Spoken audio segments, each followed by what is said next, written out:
just so you know, it takes about 4 to 5 years to completely blend two families cohesively together. So you have to parent every child differently. You can't parent every single child the same. You know what I mean? Yeah, especially the older one. You know, like I'm going to sit him down and, you know, he's 18 and I'm like, look, you know that this is not the correct behavior, right? Yeah. You will never emulate this. You will never treat a girl like this. You never yell. Yeah. You know, and I do that for DJ too, even though I'm the stepmom. Welcome back to the Got Her Back podcast. Hi. Happy Monday. Yeah. It's Got Her Back Monday. Yeah. Yeah, what's going on new with you, Meggie?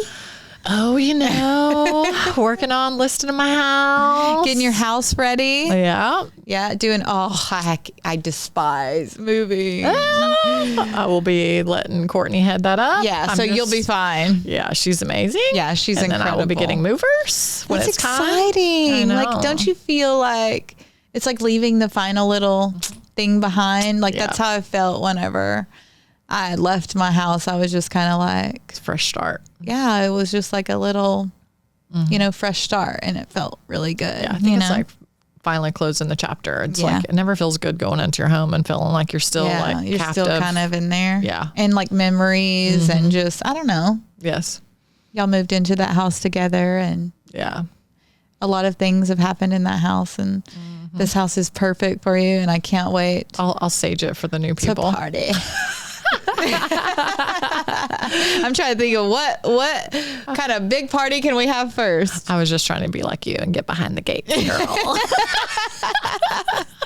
Welcome. Welcome. Yeah. Well, what are we talking about today? Blending families. This is a really big one. It and is. We've both been through this. It's kind of a lot harder than you would think, I feel like. And one thing about blending families, whether it's just getting married or particularly what I'm talking about is like children involved and, you know, blending the two together, you know, it's a lot harder than you would think.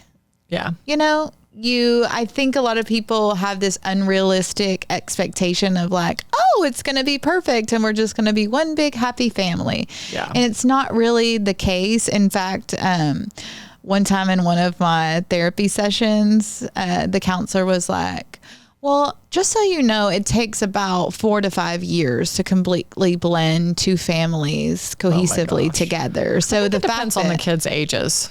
I'm pretty sure, but she says no matter what, like that's a good little marker is like around that 4 years. And I'm like, and it doesn't have to be that way. Like I think with the little ones, they just like accept, like it's like a shiny new little object. ones adapt a lot quicker.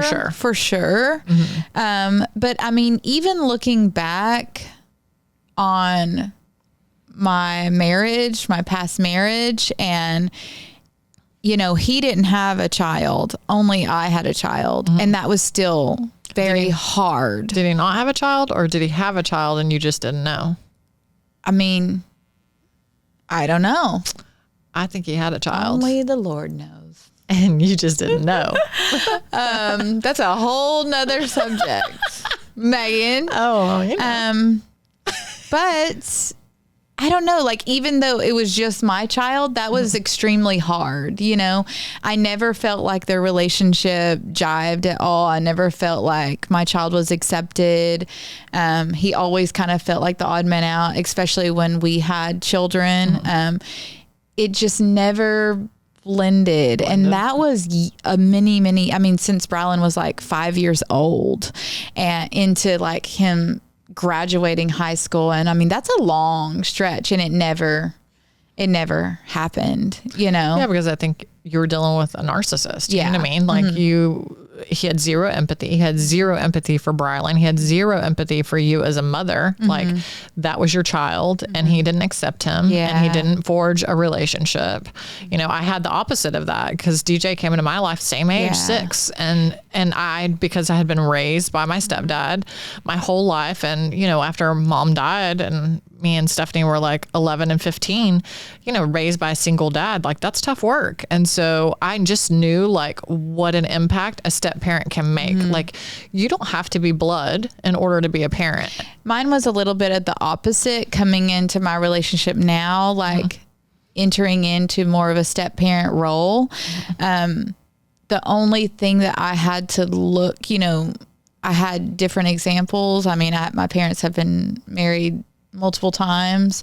So I had lots of experience with different stepmoms through the years and different versions of that come and go, and girlfriends and different things. So I always knew what I didn't want to do. And I knew what I wanted to do. Like I had a great stepfather, not so good of stepmothers. I did have one good experience with his last wife. I had a really great experience with her. I mean, we definitely had, things here and there, but I had a great experience with her. But going into this with, my relationship now with his, it was just like, I just knew what I didn't want to do. There was even little things, that a stepmother that I had would do. Like she would buy food for her kids and label them with her kids' names. And we weren't allowed to touch, specific things. And I kind of understand that. Maybe like if that was like for allergies or lunches or maybe certain things, but I think you would also need those same things for the other children. So everything that I do, I try to do through, if I'm going to do for this one, I'm going to do for all of them. Exactly. Right. So if I text one, are you hungry, on my way home, I shoot them all three the same message, just to make sure like everybody, like I'm not going to bring something in for my children and not for his child. Yeah. Basically. I mean, that's being a good step parent is being, forging a relationship. You have empathy, you know how to create relationships, you know how to create bonds. And I think, it's the same thing. Like, when I was with DJ, I sat him down, pretty early on and told him like, hey, you have a mom.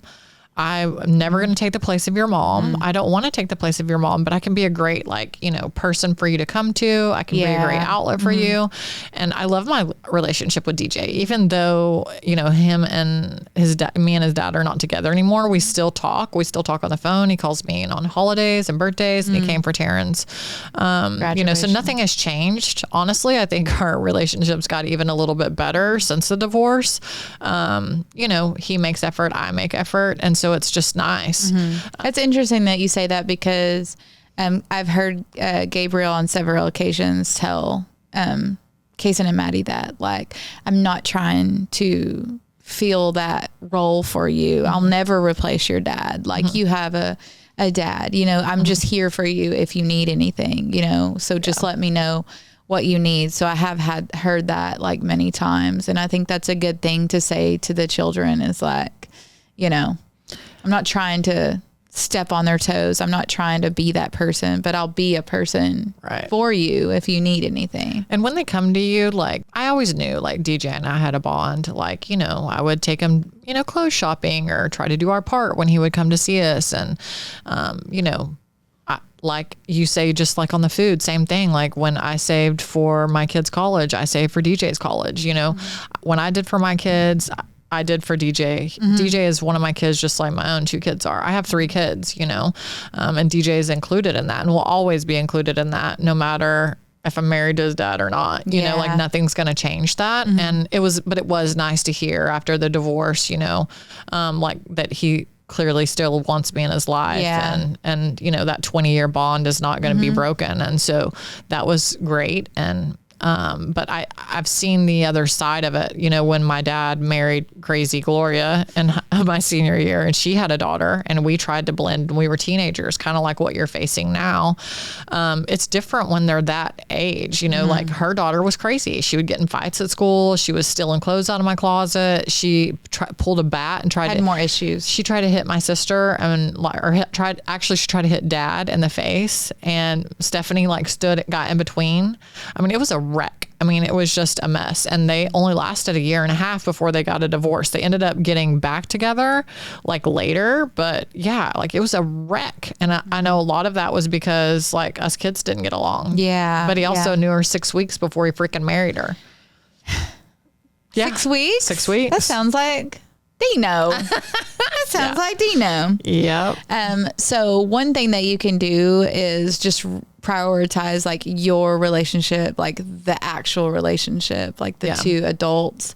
And that's like something that we try to do every single night is like we sit outside whenever I get home and like basically like debrief the day, what's going on with this kid. We kind of like go down the line of like our day, my day, his day, and then anything going on with the kids, our schedules, and just try to like be on the same page as much as we can, because there's so many like practices. And your board is amazing that you made. You've talked about it a little bit, but like your schedule. The board is awesome. The dry erase board. The group messages and the boards and things like that we have. We have this massive like boards in our hallway, and every kid has their own color. And we're even thinking about now, like, because my children's dad isn't following the proper schedule, really. Like, there's no just call it for what it is. He's not. There's no consistency He's at getting all. them like once every 6 months. And so what we do now is we are putting, we're toying around with like putting that on their schedule and their colors. Like, this is his, weekend or whatever. That way, if he does message and say, hey, I'm going to come get you or whatever, if it's not that one, you need to figure out what we have planned. Like, it can't step on because it's messing with our family plans, planning and everything that we plan every single month and everything. It's kind of can mess that up sometimes. So we've decided we're going to say, this is it. You know what I mean? Mm-hmm. Beyond that, come and talk to us and make sure we don't have a family member coming to stay or your cousins coming to stay or something that we have planned and aligning with other family members, or trips or whatever that may be. You know what I mean? So certain things that we figure out that we have to do along the way. Yeah. And then we have several group messages. We have group messages with the adult kids. We have group messages as a whole. Like, we have a Life 360 with everybody. Look at how your life has changed. You now have communication with your partner.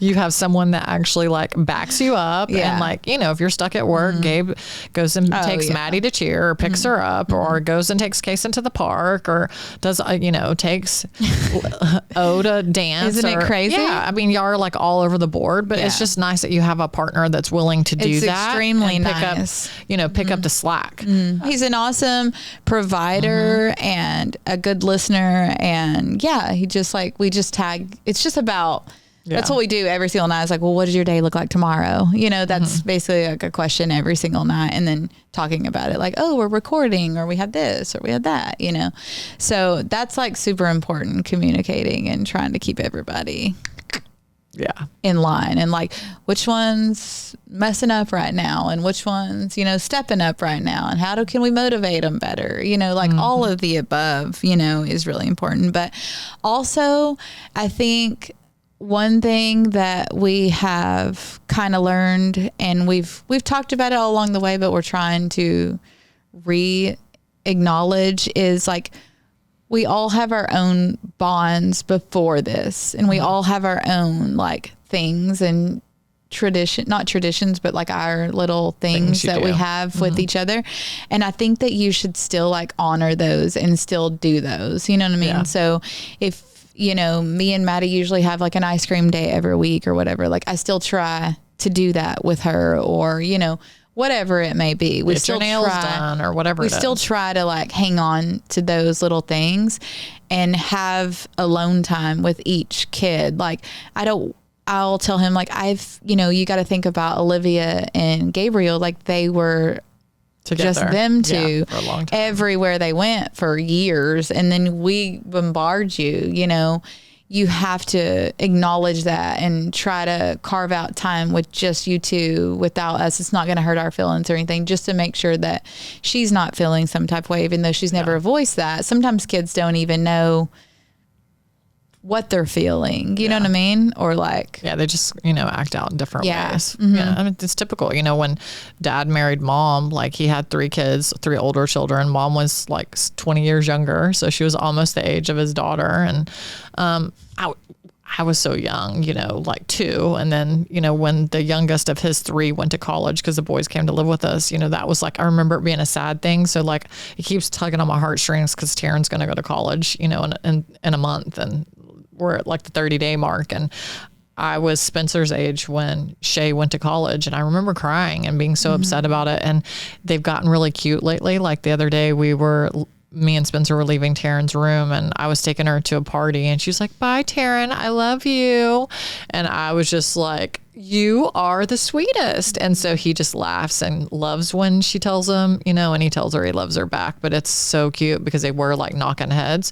So I know it's going to affect her, That's how Maddie was whenever Brylan left. But as we got older and I was a teenager, here I was the baby of 5. So those older thought that I was so spoiled, and, our dad was just in a different place in life. He was older. He made more money. Like he probably didn't make the best decisions in his 20s. Maybe he did stuff out of anger, and out of spite and bitterness. And me and Stephanie saw a different dad than they did. And so I think it can cause some resentment. I think for the most part, a couple of them have worked through that. Maybe not a third, but they say that the same children can be raised by the same 2 parents and have completely different upbringings than the other one. Even in the same house, the same parents, you can have different experiences and think of those parents completely different just because of experience, ages, where they are in their life. Are they in a like for me, like I got my parents in the thick of a toxic relationship, and so that's the version that I got. My oldest sister, she had a totally different upbringing and experience, and then my younger sister, she had a even totally different experience because my mom ended up getting remarried, and they ended up being more financially stable, and she has a whole different experience with my dad versus me. Like, it's just funny when you talk to siblings and they tell you how they feel about, that parent. And you're like, no. Let me tell you the truth, or let me tell you my experience. It's always so different. So that's interesting. It makes sense because, I had Taryn at 29 and having Spencer at 43. I'm just a different parent.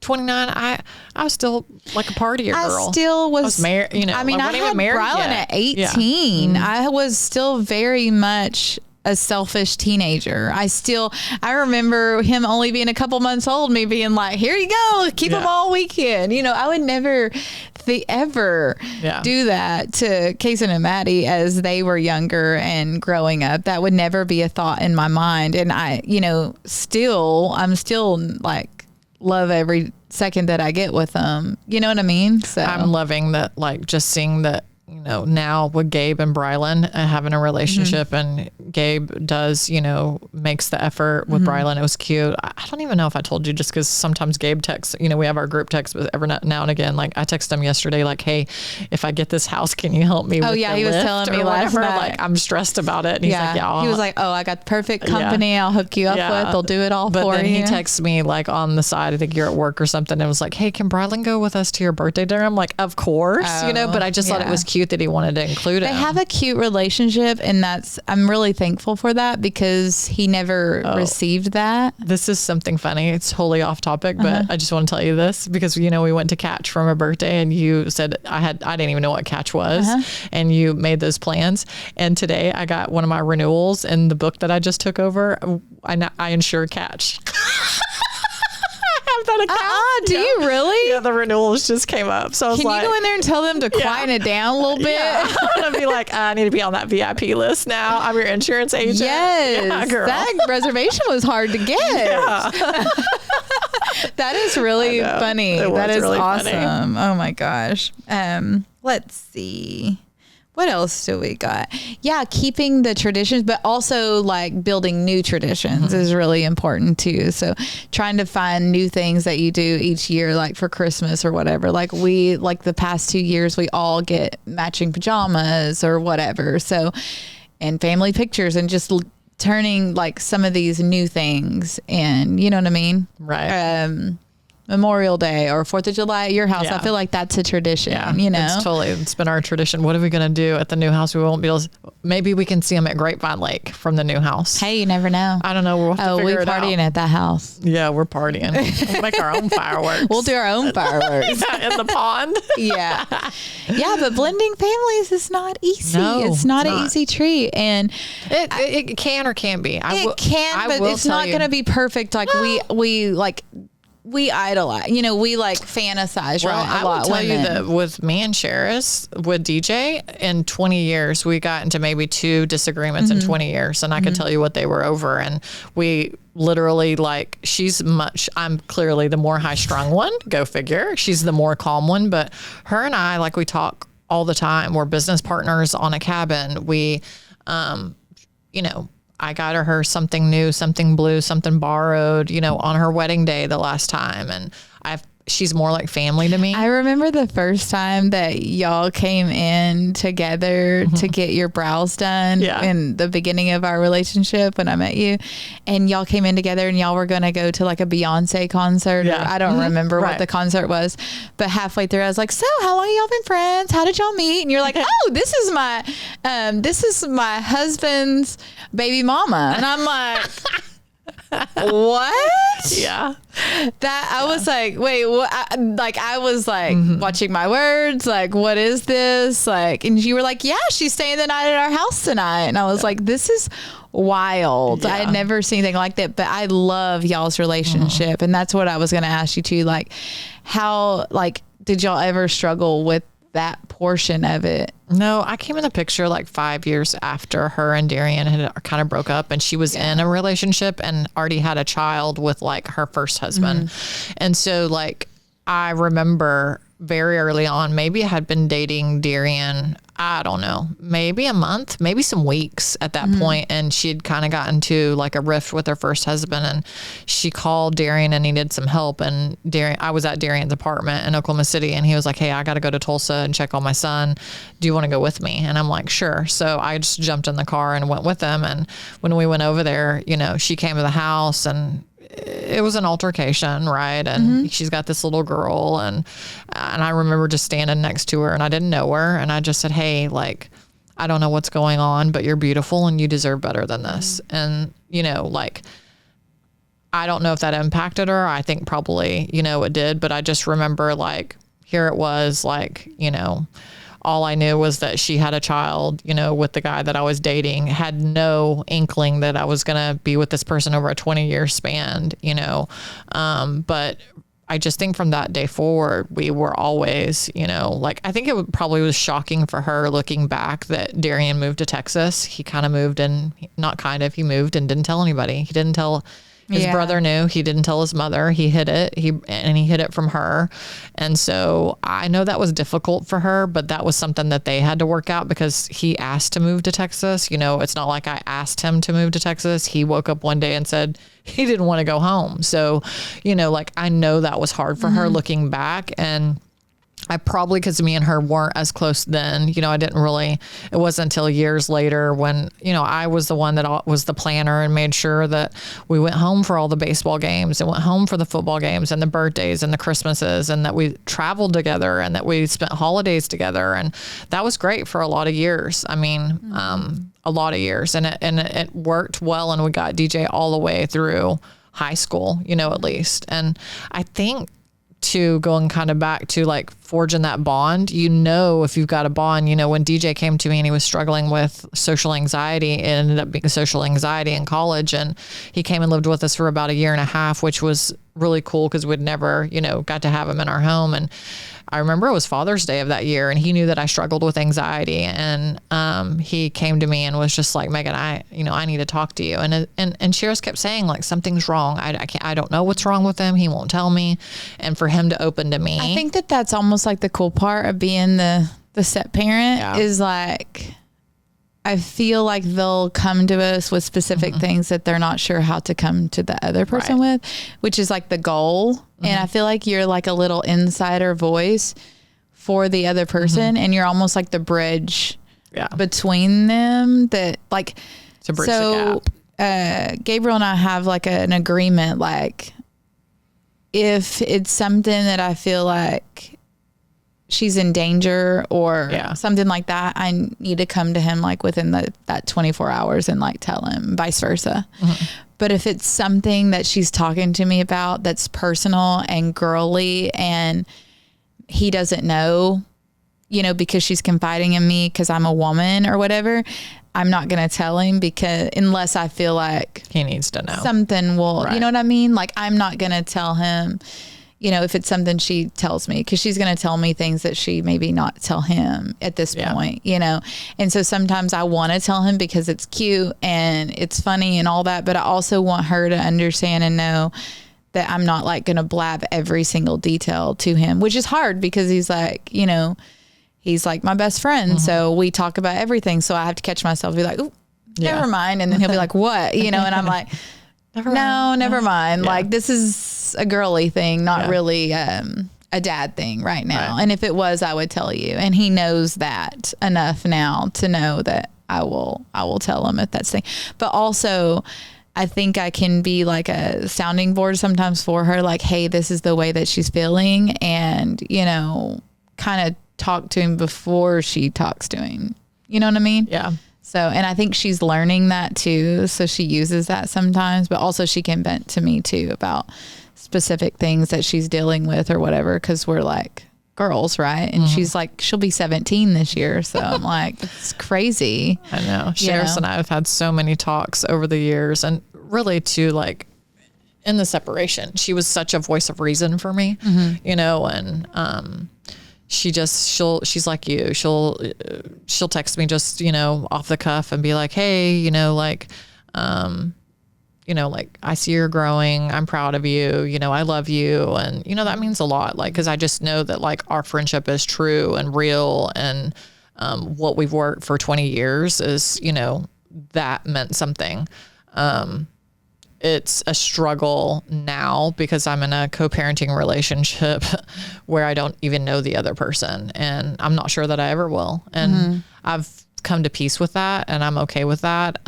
You know, Spencer seems to be super happy when she goes to her dad's, and I don't want to take that from her. And she seems to love, you know, Miss Lindsay, and I'm okay with that. You know, like as long as my daughter is treated good and fair and kind, and you love my kid like you love your own, I'm cool with that. Yeah, you know, like we don't have to have a friendship, but the fact that I did get to go through life, you know, for 20 years and create at least that friendship with Sharis and get DJ in the process and my kids made it all worth it. You know what I mean? So it's like, it can go either way, and you see it be so combative, and I get how it can be combative. Like I struggle to even communicate with Darian now. Like we knock heads.